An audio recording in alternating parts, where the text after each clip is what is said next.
కరీంనగర్ జిల్లా హుజురాబాద్ మండలం సిరిసపల్లి శివారులో ఏర్పాటు చేయనున్న డంపింగ్ యార్డు రద్దు కోసం పార్టీలకు అతీతంగా పోరాటం చేయాలని ఎమ్మెల్యే పాడి కౌశిక్ రెడ్డి అన్నారు.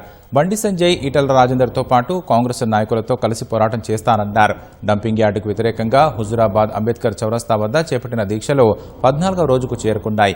దీక్షా శిబిరాన్ని ఎమ్మెల్యే కౌశిక్ రెడ్డి సందర్శించారు. డంపింగ్ యార్డుతో కలిగే ఇబ్బందులపై ప్రజలకు అవగాహన కల్పిస్తామన్నారు.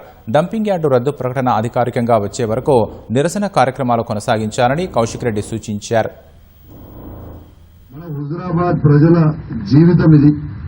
శాశ్వతంగా హుజురాబాద్ ఖరాబ్ అయిపోతుందంటే ఎవరు ఊపుకునే ప్రసక్తి లేదు. దీని మీద ఒత్తిడి రావాలంటే పార్టీలకి అతీతంగా అందరం వచ్చి ఒక వేదిక మీద కూర్చున్నాం. టీఆర్ఎస్ పార్టీలో ఉన్న ప్రతి కుటుంబ సభ్యులు కూడా వచ్చి దానికి మద్దతు తెలుపమని కోరుతా ఉన్నాను. నేను కూడా ప్రత్యేకంగా వచ్చి మద్దతు తెలుపుతున్నాను. 7వ తారీఖు కూడా 10 గంటల నుంచి 8వ తారీఖు 5 గంటల వరకు అందరూ కూడా విజ్ఞప్తి చేస్తా ఉన్నాను. రేపు బీజేపీ వారు పిలిపించిన దానికి కూడా అందరూ కూడా రావాలని కూడా నేను విజ్ఞప్తి చేస్తా ఉన్నాను.